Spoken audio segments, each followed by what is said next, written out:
오늘 저희에게 주신 하나님의 말씀 두 군데인데 구약에 있는 레위기 23장 15절서부터 22절과 신명기 16장 12절 말씀을 보도록 하겠습니다.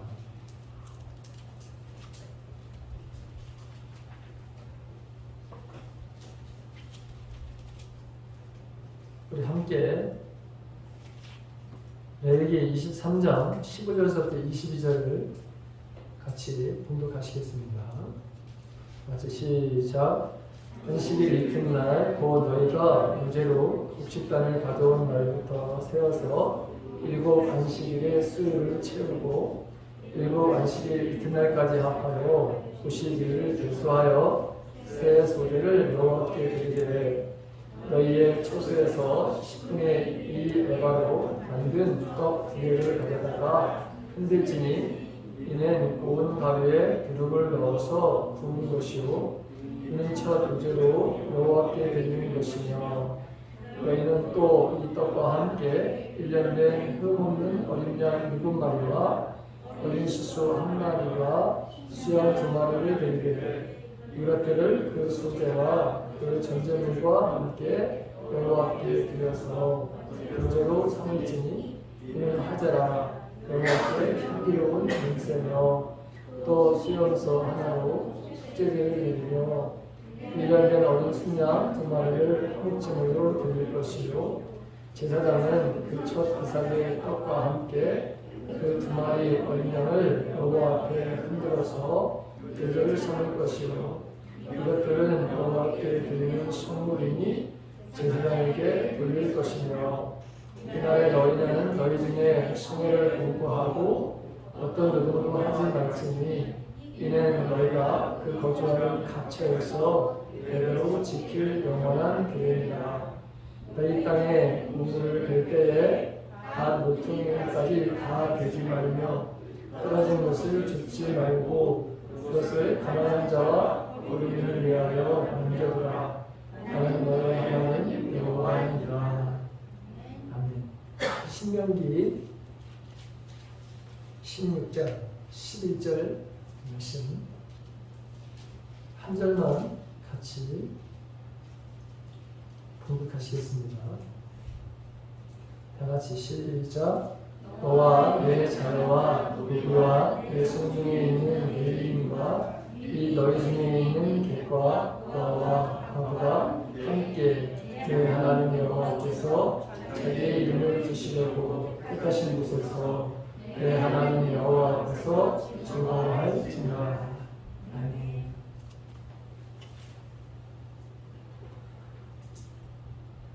오늘 절기에 담긴 하나님의 의도, 이 절기를 통해서 하나님께서 어떤 의도를 가지고 절기를 만드셨냐라고 하는 것입니다. 여러분들도 누누이 이제 많이 들으셨지만 이 이스라엘의 절기는 다른 민족과 다른 것이 이게 어떤 신앙의 위대한 그 선진들이 만든 것도 아닙니다. 모세가 만든 것도 아니고 아브라함이 만든 것도 아닙니다. 이 절기는 이스라엘의 절기를 아주 독특하게 하나님께서 만드셨어요. 그리고 그 절기를 지키면 하나님께서 이 지키는 자들에게 복을 주시겠다고 그렇게 말씀하시는 것을 보게 됩니다. 만들고 그것을 지키면 하나님의 복을 받게 되어 있다. 자, 오늘 이 감사 이런 그 절기를 하나님께서 도대체 왜 만드셨느냐 라고 하는 것은 첫째는 감사를 잃어버리지 말라라고 하는 의미에서 그렇습니다. 감사는 잃어버려서는 안 되는 것이다 라고 하는 것이죠. 그 다음에 두 번째는 진정한 감사가 뭐냐라고 하는 거예요. 하나님이 받으시는 이 감사의 절기, 이 예배는 나눔에 있다고 하는 거예요. 나눔. 베품에 있다고 하는 거예요. 오늘 신명기 그 16장 11절에 있는 말씀과 그 레위기 23장의 하반절에 나오는 말씀도 보십시오. 이 밭에 곡식을 거둘 때는 절대로 끝까지 다 거둬서는 안 되는 것이죠. 떨어진 이삭을 주어서도 안 되는 것입니다. 그리고 이 절기를 지키면서 반드시 모든 그 이스라엘 땅에 거하는 모든 사람들은 다 초청을 해야 되는 거예요. 그리고 이 절기를 지키면서 함께 나눠야 되는 것이 이게 절기를 정하신 아주 중요한 의도라고 하는 것입니다. 사람은 참 잃어버리기를 여러분 잘하죠. 물론 연세가 드셔서 깜빡깜빡 잃어버리는 것도 있지만 그런 거 말고 은혜는 정말 잃어버리지 않아야 되는데, 근데 우리는 하나님의 은혜를 잃어버릴 때가 종종 있습니다. 또 흔하게 나타나는 것 중에 하나가 바로 까마득히 있다가 어떤 어려움 속에서 닥칠 때, 그때서야 하나님께서 나에게 이런 은혜를 베푸셨는데 내가 그 은혜의 삶을 잃어버리고 살다가 결국 또 이런 시험과 이런 어려움을 당하네. 그때 정신을 좀 차리는 그런 상황들도 있죠. 속담에 이런 말씀이 있습니다. 은혜는 물에 새기고 원수는 돌에 새긴다는 이런 말이 있습니다. 잊지 말아야 할 것은 너무 쉽게 잃어버리는 거죠. 여러분, 물에다가 새기면 여러분 흔적조차 없잖아요. 근데 정말 잃어버려야 될 것이 있어요. 뭐냐? 원수, 나에게 힘들게 아프게 상처를 줬던 이런 모든 것들을 좀 일찍 잃어버려야 되는데 그건 안 잃어버려요. 그건 꼭 기억해요. 자, 이 초대교회의 크리스토움이라고 하는 이분은 사람들에게 근본적인 죄가 하나 있다. 그 근본적인 죄가 뭐냐? 그게 바로 감사하지 못하는 것이다. 이렇게 말씀을 한 적이 있습니다. 우리가 잘 아는 유명한 그 괴테라고 하는 사람이 있습니다. 이 사람은 이 세상에서 가장 쓸모없는 사람이 있다. 가장 쓸모없는 사람들은 누구냐? 감사하지 않는 사람이다. 감사할 줄 모르는 사람은 이 세상에서 가장 쓸모없는 사람이다. 이렇게 말했습니다. 자, 하나님은 이렇게 절기를 일부러 만들어 놓으신 거예요. 그래서 의식적으로 감사를 잊지 말라고 하는 것이고, 그 감사는 항상 나눔에 있다고 하는 것을 봄, 여름, 가을, 겨울 골고루 이 이스라엘 민족에게 있어서는 적어도 7개 절기가 있거든요. 안식일서부터 시작해서 울사, 그 다음에 우리가 지키는 임팩주, 그 다음에 6월절이라고 하는, 그 다음에 장막절이라고 초막절이라고 하는 추수감사절을 지키는 거죠. 그 다음에 나팔절이라고 있습니다. 새 신년이 시작되는 이 나팔절이라고 하는 있거든요. 그 다음에 대속절이라고 하는 절기도 있어요. 적어도 이 모든 것들은 하나님께서 만드시는데, 근데 그게 1년에 여러분 골고루 있어요. 그러니까 적당한 시기에 절대로 이 감사의 마음을 잃어버리지 않도록 하나님께서 일부러 그렇게 만드셨다고 하는 것을 우리가 알게 됩니다. 자, 오늘 여기 이 백주감사를 지키라. 그런데 보리를 거둔 것으로, 여러분 먼저 그 초실절이라고 해서 보리를 먼저 거리게 되어 있어요. 제일 먼저 보리가. 그리고 보리를 거두고 난 다음부터 50번째 날이 이게 바로 여러분 그 백주절이거든요. 그때는 뭘 거둬들이는 거냐면 밀이에요. 밀. 그래서 첫날 보리를 거둬들이고 그 다음에 50번째 때는 이제 밀을 거둬들이게 되어 있거든요. 그렇게 거둬들이고 난 다음에 오늘 보게 되면 요제로 하나님께 드리라 이렇게 되어 있습니다. 그러니까 이 맥주 감사절은 이게 곡물이 말하면 굉장히 중심이 되는 것 같은 그런 인상이 있습니다. 소제라고 하는 것은 곡물을 따서 가루로, 그래서 그거를 떡을 만들어서 하나님 앞에 드리는 거거든요. 근데 특이하게 오늘 소제로 여러분 드리는데 여기다가 누룩을 넣어라 이렇게 돼 있어요. 근데 다른 날에는 누룩을 넣지 말아야 되거든요.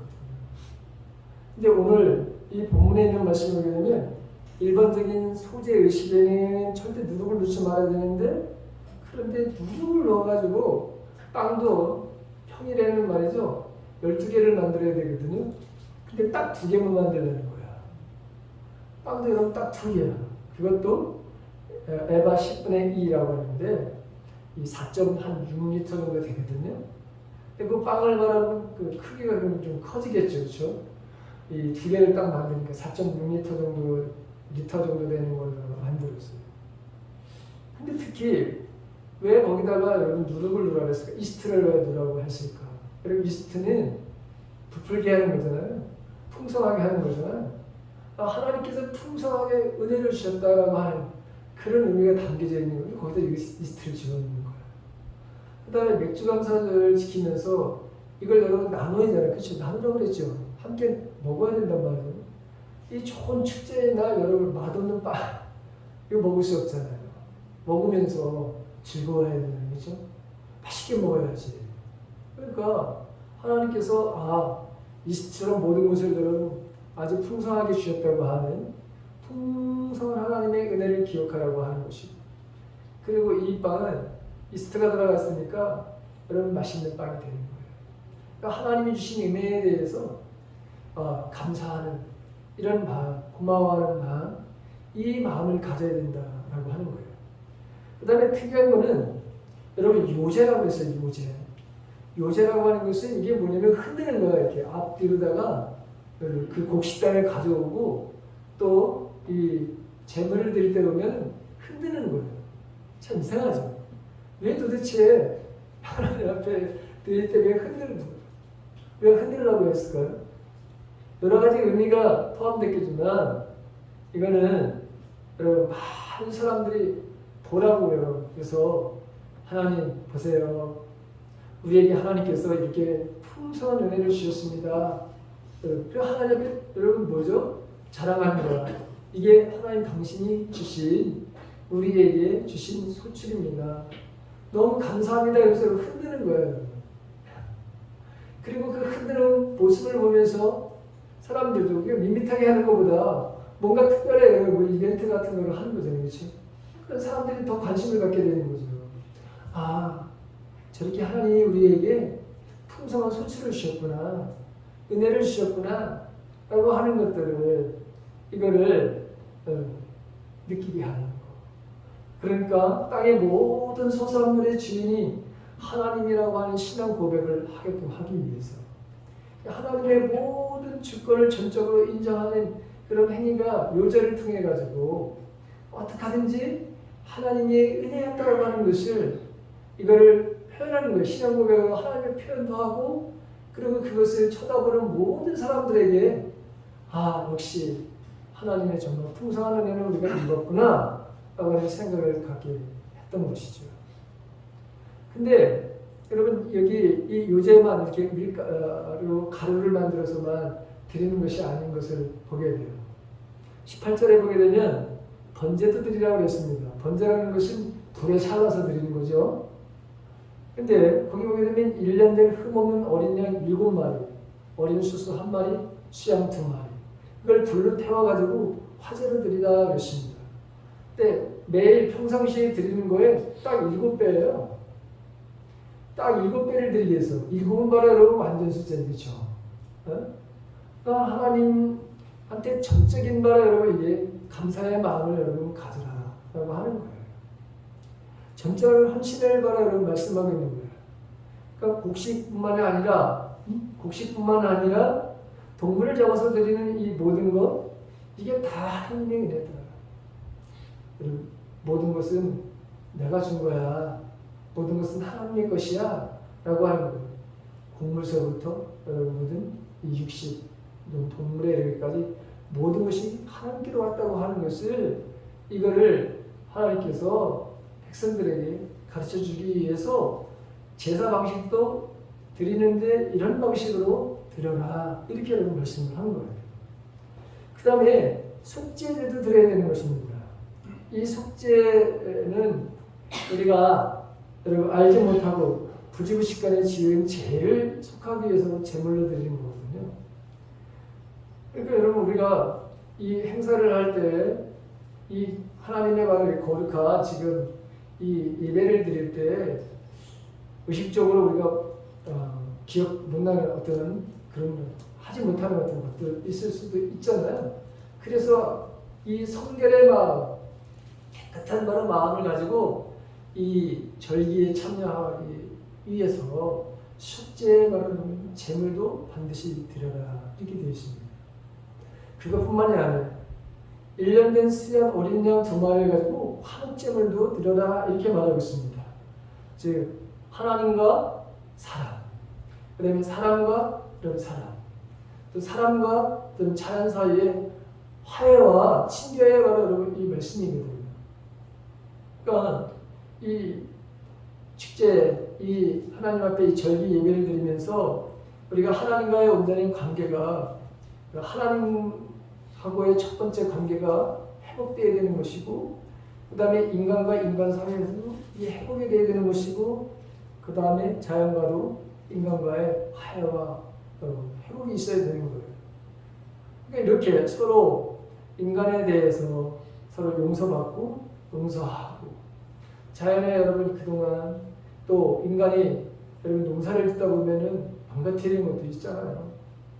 하나님 원래 고유의 목적으로 사용하지 못하는 것들이 화해해야 될 거 아니에요. 인간의 탐욕의 욕심의 마음으로 여러분 농사를 말하는 짓는 이런 부분에서도 역시 마찬가지로 얼마든지 죄를 질 수도 있다라고 하는 것이잖아요. 자, 이렇게 모든 것은 다 하나님이 바로 여러분 주셨다고 하는 것, 그 다음에 모두가 다 뭐죠? 이게 아름다운 그런 축제를 이걸 드려야 되는 데서 성결의 이런 마음들, 이게 굉장히 중요했다라고 하는 것을 알 수 있습니다. 여러분 가만히 보세요. 축제를 하다 보면 사람들이 흥분 때문에 그 원래 하나님께서 주신 본질을 잃어버릴 때가 많아요. 먹어도 너무 많이 마시거나, 응? 그렇잖아요. 탐욕에 살아가는 사람도 얼마나 여러분 많아요.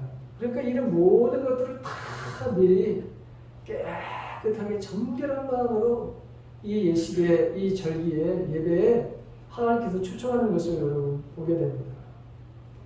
자, 얼마나 이 감사했을까 생각을 해보세요. 이스라엘 백성들이 노예 생활을 했잖아요. 노예 생활을 해서 그들은 아무것도 자기가 가질 수 있는 게 없었단 말이에요. 사람들도 자기가 마음대로 창고에서 꺼낼 수도 없는 거야. 자기 자녀가 배가 고프다고 해서 여러분 그 주인 몰래 훔쳐다가 뭘 할 수 있는 그런 상황도 아니란 말이죠. 그런데 하나님께서 자 430년 종살이부터 그들을 이끌어내시고, 근데 지금 가나안 땅에 여러분 갔다가 놓으신 거야. 땅도 자기네가 돈 주고 사지 않았어요. 하나님은 다 나눠주셨네요. 공짜로 주셨어. 그리고 이스라엘 백성들이 농사꾼이 아니야. 이스라엘 백성들은 목축가 버렸던 민족이에요. 근데 그 농사를 하나님이 말을 바치게 여러분 짓게 만드셔. 그렇죠. 이게 이스라엘 그 땅하고 저기 애굽에서의 농사 방법은 여러분 전혀 다른 거야. 여러분 그 이스라엘은 계곡이야. 거기는 하나님 정말 이른 비와 늦은 비를 받아 여러분 주셔야 되는 거예요. 그건 흡수하는 땅이야. 그런데 이집트에서는 나일강이 흘러가. 그 관계수를 물을 끌어다가 농사를 짓는 거예요. 완전히 다른 거예요. 근데 하나님께서 이렇게 풍성한 하나님의 수출을 여러분 주신 이 은혜를 결코 이스라엘 백성들이 잊어서는 안 되는 거죠. 그러니까 이 농사 기술도 없었는데, 그리고 자기들이 볼 때 여기서 이런 황무지 같은 땅에서 우리가 농사를 잘 지을 수 있을까라고 했는데, 그런데 놀랍게도 하나님께서 이루시는 것이 너무 신기한 거예요. 너무 감사한 마음들이 바로 갖게 되는 거죠. 그래서 이 곡식을 거둘 때에서부터 하나님의 은혜가 얼마나 큰지 그것을 잃어버리지 말아라 라고 해서 이 절기를 바로 만드셨다고 하는 것이죠. 자, 여러분들도 지난 우리 삶을 돌아보면서 우리가 얼마나 하나님 앞에 큰 은혜를 받았는가를 한번 생각해 보세요. 지난 6개월 동안 지나오면서 물론 우리의 삶 속에서 힘든 과정이 왜 없겠습니까? 지금도 힘든 일이 있습니다. 그런데 지나온 과거를 불평으로 해석하면 우리는 하나님 앞에 온전하게 감사할 수 없습니다. 지나온 모든 날들을 해석함에 있어서 여러분들은 어떤 마음을 가져야 되느냐? 상대적으로 하나님의 은혜를 분석하거나 이해하거나 해석하게 되면 진정한 감사를 드릴 수 없습니다. 더군다나 여러분 타인들과 비교하는 감사는 오히려 시험이 들어요. 왜 그렇죠? 나보다 세상에 부자가 얼마나 많은지 아시죠? 네? 나보다 건강한 사람 얼마나 많은지 모릅니다. 세상의 기준으로 성공한 사람들 엄청 많아요. 그렇죠? 그렇기 때문에 이걸 타인과 비교하면은 오히려 시험이 든다니까요. 또 일어난 여러분 불행한 결과에 대해서 불평과 원망만 한다면 감사할 수 없습니다. 작년에 제가 이 추수감사, 맥주감사를 전하면서 일본 기업 내셔널의 창업자 마쓰시다 고노스케라고 하는 사람에 대한 이야기를 드린 적이 있거든요.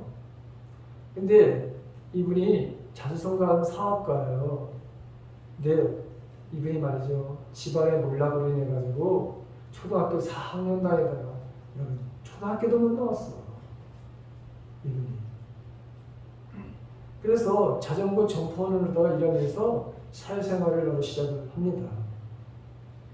그런데 이 사람이 570개의 기업을 바로 세워요. 그리고 수십만 명의 종업원을 건드린 대기업 총수까지 바로 올라갑니다. 그래서 그 사람들이, 그 기자들이 이분에게 어느 날 기자회견을 한 거예요. 당신의 성공의 비결이 도대체 무엇입니까? 그랬더니 이분이 이 마쓰시다 고노스케라고 하는 분이 세 가지를 이야기합니다. 그 세 가지가 어떤 것이었냐면은 가난이었습니다. 가난. 나에게는 가난이었습니다. 그 다음에 허락한 몸이었습니다. 망하다 보니까 아마 먹을 것도 없고 태어날 때부터 약간의 말에 여러분이 건강하지 못했던 것 같아요. 그 다음에 세 번째는 못 배운 것입니다. 있어요. 배우지 못한 것이 내 성공의 바로 비결입니다. 여러분이 사실 창피하고 어떻게 얘기할 수 없는 거 아니에요? 근데 이분이 그러면서 뭐라냐면 나는 이것들을 불평의 조건으로 받아들인 것이 아니라 감사의 조건으로 받아들였습니다. 이렇게 말합니다. 감사의 조건이었다는 거야. 왜 감사의 조건이었냐면 가난 때문에 나는 부지런히 일했다는 거야. 그 가난을 벗어나기 위해서 부지런히 일해야 되겠다. 그 다음에 몸이 약하기 때문에 건강의 소중함을 알고 몸을 바라보는 열심히 건강하게 유지하는 바라보는 삶을 살았다는 거예요. 그 다음에 못 배웠기 때문에 세상의 모든 사람들을 스승으로 그렇게 여겼다는 거야. 그래서 배우는데 엄청 노력을 했다는 거야. 여러분 한번 보십시오. 어떻게 우리가 하나님 앞에 이 조건들을 바로 우리의 삶 속에 있는 조건들을 어떻게 우리가 받아들이냐에 따라서 완전히 바로 여러분 다른 인생을 살 수 있는 것을 보게 되죠. 그러니까 하나님께 감사하는 사람들은 어느 때든지 무슨 일이든지 감사로 해석하는 절대적인 감사를 드리는 사람이라고 하는 것을 알 수 있어요. 과거의 불행에도 불구하고 현재의 아픔에도 불구하고 미래의 불확실함에도 불구하고 모든 것을 바로 감사로 바로 해석하면서 살아가는 거예요. 왜 그렇죠? 예수님이 말씀하셨어. 걱정하지 말라고 내가 더해주리라 말씀하시잖아요. 너희들에게 입을 거 마실 거 먹을 거 다 필요한 건 알아. 그런데 내가 너희들에게 더해줄 거야. 이렇게 말씀하시단 말이죠. 조건이 하나 있지. 너희는 먼저 그의 나라와 그 의를 구하는 삶을 살게 되면 언제나 내가 더해주는 인생을 너희들에게 주실 거야. 보너스의 인생이 너희에게 있어. 라고 하는 것을 말씀하신 것을 보게 돼요. 그래서 여러분 우리가 범사에 감사하는 거예요. 그래서 범사에 감사하는 거야. 믿음의 바로 여러분 선진들이, 믿음의 바로 사람들이 그렇게 살았어요. 사도 바울이 그의 동료들과 그렇게 살았습니다. 베드로 사도뿐만 아니라 그의 제자들도 마찬가지죠. 여러분 감옥에 갇힌 일이 베드로 사도에게도 있었고 바울에게도 있었습니다. 그런데 그들이 매를 맞고 감옥에 갇혀 있는 게 똑같았어요. 근데 그들이 거기서 불평하거나 원망하거나 그러지 않았습니다. 오히려 사도 바울은 거기에서 하나님 앞에 찬양을 해요. 하나님 앞에 감사를 드립니다. 근데 오히려 그것이 유럽의 교회를 세우는 모토가 되고 있는 것을 우리가 보게 되잖아요. 다니엘은 또 어떻습니까? 다니엘은 죽음의 위기에 처했어요. 미래가 바로 여러분 우리가 너무 불확실해요. 죽음이라고 생각, 다른 사람은 다 저 죽음이야. 그런데 기도하면 죽인다고 하는데도 하나님 앞에 그가 감사하면서 그가 평상시에 했던 대로 예루살렘을 향해서 문을 열어놓고 그가 여러분 감사하며 기도했다고 그랬잖아요. 하박국도 마찬가지로 하박국 선지자를 보게 되면 하박국 선지자를 보게 되면 전쟁이 일어나게 될 거야. 또 지금 현재 불의가 파헤치고 있어. 악한 사람들이 얼마나 잘 되는지 모르겠어. 근데는 먹을 것이 또 없어요. 외양간에 소가 있어야지. 마국간에 여러분 소가 있어야 양이나 뭔가 여러분 그게 동물들이 있어야 되는 거 아무것도 없어요. 그럼 무화과를 달려야지. 근데 아무것도 없어. 그래도 그는 나를 구원해 주신 그 하나님으로 말미암아 나는 오히려 내가 감사한다. 이게 절대적인 감사예요. 이게 바로 범사에 감사하는 삶을 살아가는 사람들이거든요. 그러니까 모든 것을 감사로 여기는 것이죠. 마이로 배치 게이트라고 하는 사람이 신앙을 알아보는 가장 정겨운 방법이 있다. 신앙을 알아보는 정겨운 방법이 뭐냐? 그 사람이 얼마나 자주 그리고 실속있는 감사를 하느냐로 판명될 수 있다. 이렇게 알 수 있다. 여러분 하나님께 감사하는 삶, 이 정말 얼마나 아름다운 삶이죠. 우리 아까 찬양했던 거 보니까 너무너무 은혜가 되더라고요. 이게 쉬울 것 같으면서도 가장 어려운 것 중에 하나가 이게 범사에 감사하며 살아가는 삶입니다. 자, 그러나 문제를 여러분 우리가 인생의 살면서 문제가 바로 없는 가운데 여러분 감사하는 것이 아니라 수많은 어려움과 고통 속에서도 감사하는 삶이 이게 진짜 여러분 감사의 삶이라고 하는 것이죠. 그게 믿음의 선진들이 여러분 그랬어요. 자, 그러면서 오늘 또 하나님은 온 백성들과 함께 대대로 이걸 지켜야 된다 이렇게 말하고 있습니다. 감사절을 어떻게 지키는 것이냐? 이건 온 백성들과 함께 그 다음에 이거는 자자손손 너희들이 드려야 된다라고 하는 것이죠. 자, 이게 너희 중에 성애로 공포하고 그 다음에 이거는 영원한 기회야 이렇게 말씀하고 있거든요. 나 혼자만 지키는 것이 아니라 온 가족이 또 여러분 내가 구하는 모든 공동체 이 모든 사람들이 모여서 그래서 그날을 바로 생업을 위한 어떤 노동도 하지 마라 이렇게 말씀하시면서 이걸 지켜라 이렇게 말하고 있거든요. 그러니까 너희 1세들만 지키는 것이 아니라 여러분 이거는 너희 대대로 가면서 지켜야 돼. 그러니까 하나님의 은혜를 직접 체험한 너희들만 지키는 것이 아니라 신앙의 후손들 대대로 이 감사절기를 지켜야 돼. 왜? 그 감사절기를 지키는 가운데 하나님이 약속하신 것이 있어요. 내가 너희들을 축복하리라. 내가 이것을 지키는 민족, 이것을 지키는 사람들에게 하나님이 약속하신 것이 있어요. 그게 바로 하나님이 이루 말할 수 없는 우리 자녀들에게 주시는 여러분 이 축복의 말씀입니다. 여러분 자녀들이 정말 이 세상에서 하나님이 보시기에 아름다운 말을 그런 성공적인 인생의 삶을 살기를 간절히 원한다면 저와 여러분들에게 해야 될 게 뭐냐? 여러분 감사의 삶을 내가 살아가는 것이고 그 다음에 그것을 자녀들에게 부지런히 가르치는 거예요. 여러분 유대인들을 보십시오. 유대인들이 세계에서 여러분 정말 멋있는 그런 훌륭한 사람들이 굉장히 많습니다.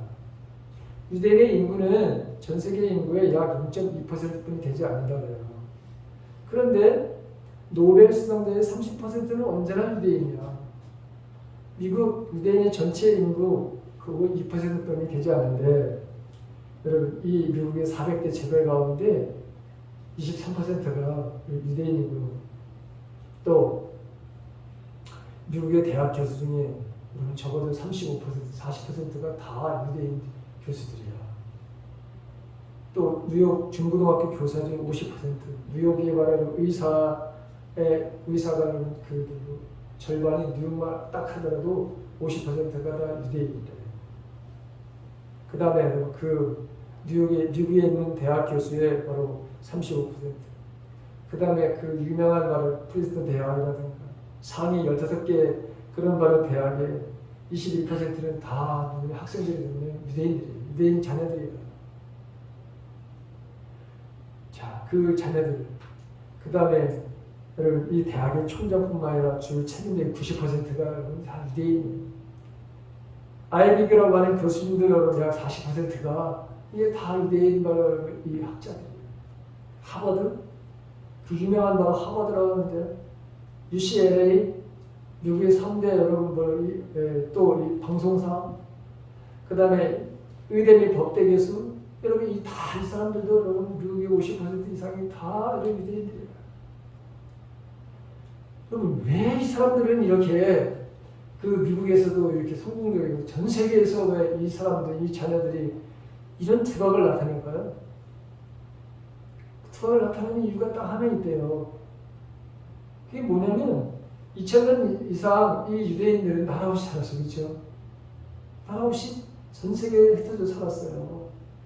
그런데 그 흩어져 살면서도 한 가지 그들이 잃어버리지 않은 게 뭐냐면 어려서부터 13살까지 여러분 그때까지 뭐냐면 철저하게 이들은 하나님의 말씀 가르쳤는데 그 하나님의 말씀 중에 이 절기, 그 중심에는 바로 절기 문화가 있었다는 거예요. 그러니까 봄, 여름, 가을, 겨울 적당하게 나눠진 이 절기를 통해 가지고 자녀들에게 이 절기가 어떤 의미고 그리고 절기를 지키는 바의 의미가 어디 있고 하나님이 어디에 바라는 방점을 두고 이 절기를 이렇게 만들어서 우리가 지키게 되었는가에 대해서 철저하게 절기 문화를 그 흩어져 있어도 나라가 없이 흩어져 있는 그 상황 속에서도 자녀들에게 이런 신앙 교육을 바로 했다는 거예요. 그러다 보니 그들이 정말 하나님의 약속이 그대로 그들에게 이루어지고 있는 거예요. 오늘날에도. 지금도 마찬가지로 전 세계에 60% 이상의 유대인이 가지고 있어요. 전 세계의 부가 유대인들. 자, 그러니 여러분 우리들도 마찬가지로 이 절기를 지키면서 우리가 해야 될 게 뭐냐? 우리도 같이 절기를 가려면 정말 잘 지켜야 되지만 여러분들이 자녀들에게도 이 절기의 의미가 뭔지를 잘 가르치면서 함께 이 예배를 드리는 일에 소홀하면 안 된다는 것이죠. 그다음에 세 번째는 뭐냐? 세 번째는 이 절기를 지키면서 반드시 해야 되고 이 절기의 의미는 바로 나눔에 있다고 하는 걸 가르치시려고 하는 거예요. 하나님이 주신 은혜는 반드시 어려운 이웃과 함께 나눠야 된다고 하는 거예요. 이게 바로 하나님이 원하시는 거라고 하는 거예요. 21절에 있는 말씀 보면 곡물을 벨 때 반 못드니까 다 베지 말라고 하시잖아요. 떨어진 이상은 주지 말라고 하시죠. 왜 그렇습니까? 가난한 자와 고려민들을 위해서, 즉 가난한 이웃들을 위해서 하나님의 자비와 사랑으로 가난한 자들과 약한 자를 위해서 그렇게 하라고 이렇게 만들어 놓은 거예요. 그러니까 하나님의 은혜를 거두게 된 수확의 기쁨을 홀로 독차지하면 안 된다는 거예요. 이웃에 소외된 자들과 더불어 나눠야 된다고 하는 거예요. 신명기에 나와 있는 말씀에 보십시오. 너와 내 자녀와 거기 보면 노비와 내 성중에 거하는 레위인과 너희 중에 있는 객과 고아와 과부가 함께 내 하나님 여호와께서 그 이름을 두시라고 택하신 곳에서 내 하나님 여호와 앞에서 즐거워할지니라. 함께 이 절기를 지키면서 나눠야 된다고 하는 것이죠. 여러분 코로나 바이러스로 인해서 일자리와 소득이 줄어서 절대 빈곤층이 점점 늘어가고 있습니다. 며칠 전에 제가 뉴스를 하나 들었습니다. 상반기 오늘 우리 역대 최고의 수출을 했대요. 여태까지 3천억 달러 이상을 수출을 했더라고요. 여태까지 이런 일이 없었는데 폭발적으로 많이 수출을 했다는 거야. 근데 여러분 국가가 부담 뭐해? 국가가 부자이면 뭐 할 거냐고 여러분. 2030 세대의 이 애들이 젊은 애들이 얼마나 여러분 지금 비전 없이 그 다음에 수많은 사람들이 집값 때문에 뭐 얼마나 여러분 걱정없어. 우리 교인들도 아마 이제 이런 문제에 부딪히는 교인들도 있어요. 어떻게? 왜 이런 일이 벌어지느냐 도대체. 이게 바로 뭐냐? 나눔의 바로 삶이었기 때문인 거. 하나님은 나눠야 된다는 거예요. 혹시 걷어들이는 거? 그럼 그걸 나눠야 된다는 거야. 소득을 나눠야 된다는 거예요. 그래야 여러분 이 세상에 하나님의 그 은혜가 더욱더 넘치게 되어 있다고 하는데, 그런데 오늘날 많은 사람들이 부가 옛날에는 말이죠 20% 사람들이 부를 축적한다고 그랬어요. 그게 여러분 독일에 있는 어떤 그 학자가 이야기한 거였거든요.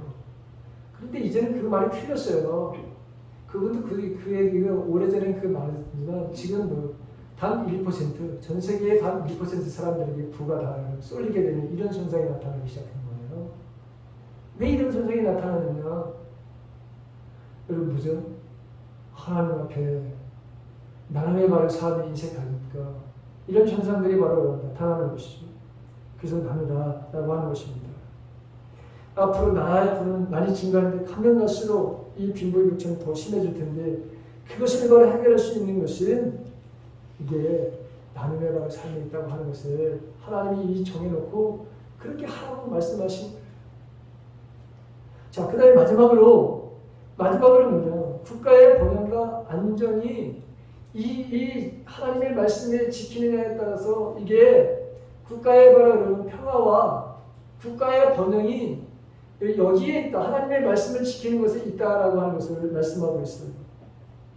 출애굽기 34장 24절에 보게 되면 오늘 말씀은 어쩌면 내가 이방 나라들을 내 앞에서 쫓아내고 내 지경을 넓히리니 내가 매년 3번씩 여호와 내 하나님을 뵈려고 올 때는 아무도 내 땅을 탐내지 못하리라. 이렇게 약속해 주신 것을 보게 됩니다. 아니 일주일 동안 적어도 아무 일도 안 하고 모든 사람들이 남자들이 여기 예루살렘에 올라와가지고 이 절기를 지켜야 돼. 그럼 나라는 누가 지켜 도대체? 북방은 누가 지키는 거예요? 근데 하나님 뭐라 그러냐면 야 그거 신경 쓰지 마라. 내가 지켜줄게. 이렇게 말씀하시는 것을 보게 돼요. 자 여러분 보십시오. 우리가 역대하를 우리가 묵상했죠. 그 역대하를 보면서 여러분들의 가장 많이 왔던 말은 많이 어떤 왕들이었습니까? 저는 여호사밧 왕, 히스기야 왕, 요시야 왕. 이 사람들이 한결같이 여러분 뭐였던 사람들입니까? 하나님을 철저하게, 성경에 뭐죠? 이 사람들은 하나님 보시기에 정직한 사람이었다. 이 사람들은 다윗의 길을 걸었던 사람이었다. 이렇게 표현하고 있거든요. 근데 여호사밧 어떤 거죠? 심지어 여호사밧 왕은 여러분 그 백성들을 가르쳐주기 위해서 그 하나님의 율법을 가르치기 위해서 동네마다 레위인들의 수업을 열심히 가르치는 일을 했어요. 그런데 정말 어떤 일이 벌어졌느냐? 어느 날 아합이 길앗 나못이라는 데로 거기 북이스라엘 땅이거든요. 그걸 뺏겼어요.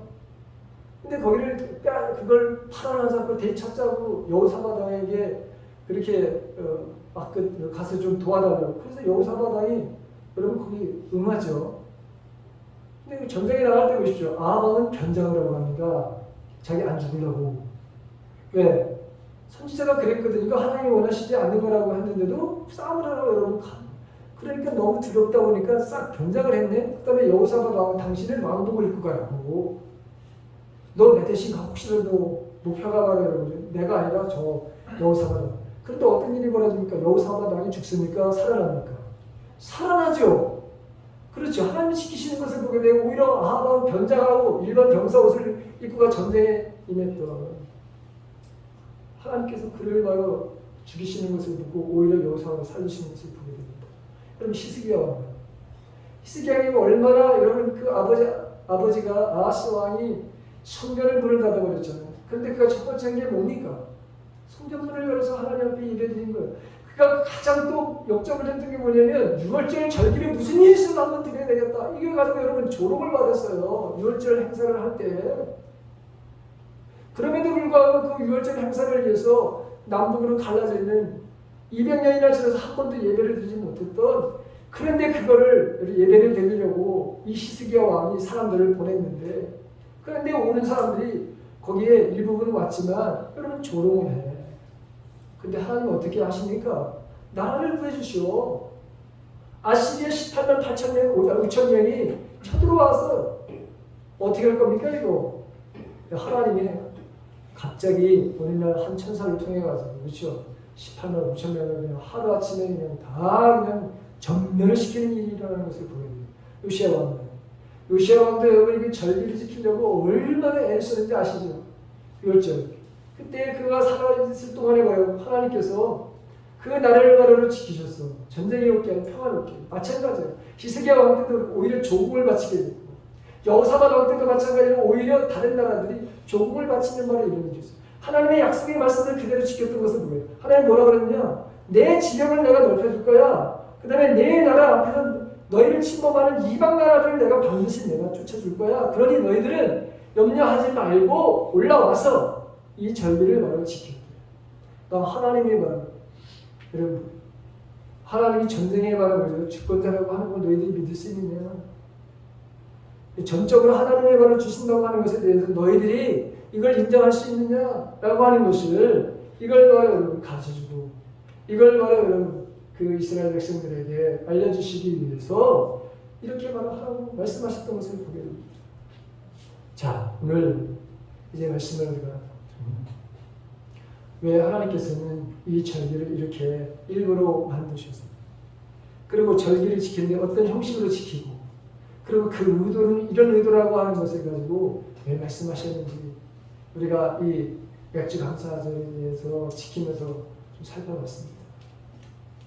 아무쪼록 저와 여러분들이 함께 여러분 감사의 마음들을 더욱더 갖게 되는 그런 계기가 되고, 그리고 이 감사는 언제나 모든 사람들, 모든 가족들이 함께 다 참여해야 된다. 그래서 저는 충동한 예배를 한번 드리는 것이고, 그 다음에 이 감사, 이 재물은 나눠야 되는 거야. 그래서 여러분 이 모든 것들에 대해서 우리가 우리 교회 안에서 힘들고, 그 다음에 지금 해외에서 그 선교하시는 분들이, 그래서 여러분 이 재물을 하나님 앞에 드리는 재물을 우리가 나누려고 하는 이런 의미를 가지고 여러분 하니까, 저와 여러분들이 이번 이 맥주절을 원래 하나님께서 의도하신 대로 그렇게 우리가 정말 기쁨으로 감사함으로 드려지는 맥주 감사 예배가 되도록, 절기가 되도록 힘을 써서 정성을 들여서 이런 의도를 가지고 저와 여러분들이 예배에 참석하시기를 주님의 이름으로 간절히 축원합니다.